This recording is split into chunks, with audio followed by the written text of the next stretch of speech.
Tempête sur Madrid, le Real au bord du chaos avant le sprint final. Pourquoi nous, les Madrilènes? Une véritable catastrophe plane sur le Real Madrid. À l'aube du moment le plus décisif de la saison, une crise sans précédent frappe le poste de gardien de but. Et c'est une hécatombe. Alors que chaque match vaut de l'or en Liga comme en Ligue des Champions, les blessures s'accumulent. Le Real vient d'encaisser un nouveau coup dur. Déjà privé de Thibaut Courtois, toujours convalescent, le club madrilène voit son remplaçant, Andriy Lunin, rejoindre l'infirmerie à son tour. Touché après le match face à la Real Sociedad, le portier ukrainien souffrirait d'une petite déchirure au muscle solaire. Résultat, il est très incertain pour le choc contre Valence ce week-end, et déjà très compromis pour le déplacement crucial à Londres contre Arsenal. En conférence de presse, Carlo Ancelotti avait tenté de rassurer, évoquant une question de jour. Mais la réalité est plus inquiétante, le Real Madrid pourrait se retrouver sans ses deux gardiens majeurs au moment le plus crucial de la saison. Face à Valence, c'est donc Fran González, le troisième gardien du club, qui sera propulsé titulaire.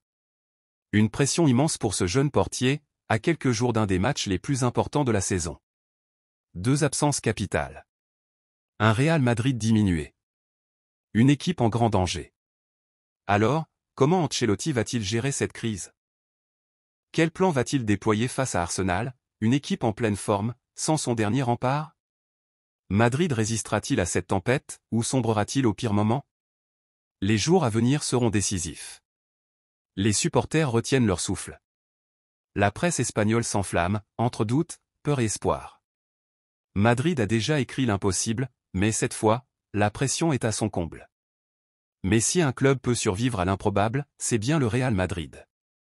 Et peut-être qu'une fois de plus, l'impossible deviendra blanc. Fran González, un jeune gardien jeté dans le feu alors que les flammes lèchent déjà les fondations du club. Est-il prêt? A-t-il les épaules pour affronter Valence, puis l'enfer de l'Émirate face à un Arsenal affamé? Ancelotti, maître de la sérénité en pleine tempête, va devoir puiser dans toute sa science tactique et mentale pour maintenir le navire à flot. Mais n'oublions jamais, Madrid ne meurt jamais. On l'a vu en 2022. On l'a vu face au PSG, Chelsea, City. Quand tout semble perdu, le Real se relève, porté par l'histoire, par la rage, par son public. Les blessures font mal, oui.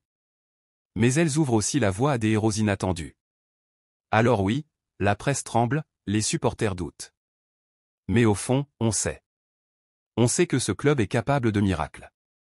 Et peut-être, dans cette tourmente, naîtra un nouveau moment de légende. Pourquoi nous les Madrilènes? Une véritable catastrophe menace le Real Madrid. Une crise qui pourrait tout changer. Une hécatombe dans le poste de gardien de but à un moment où chaque match vaut plus que de l'or dans la course au titre en Liga et en Ligue des Champions. Le Real Madrid encaisse un nouveau coup dur. Après une série de matchs éprouvants, les blessures s'accumulent en plus de Thibaut Courtois déjà absent dans le cage madrilène la semaine dernière. En conférence de presse, Carlo Ancelotti tient un discours rassurant et disait qu'il ne s'agissait que d'une question de jours sauf que le Belge sera, a priori, encore absent face à Valence ce week-end. Pire pour l'Italien, Andriy Lunin est également très incertain car touché après le match face à la Real Sociedad. Une autre mauvaise nouvelle est tombée pour Andriy Lunin. En pleine ligne droite vers le titre, c'est une perte immense pour Carlo Ancelotti. En effet, des sources du club ont pu confirmer qu'il souffre d'une petite déchirure au muscle solaire. Il n'est pas certain d'être là ce week-end et il est déjà acté que Fran González, le troisième gardien, sera titulaire face à Valence en Liga avant le déplacement à Londres. Une équipe en danger alors que chaque point compte dans la course au titre. Alors maintenant une seule question se pose: comment Don Carlo va-t-il réagir, surtout pour le match d'Arsenal? Madrid résistera-t-il à cette tempête ou sombrera-t-il au pire moment? Les prochains jours s'annoncent cruciaux. Les fans du Real Madrid retiennent leur souffle. Mais n'oublions jamais, Madrid ne meurt jamais.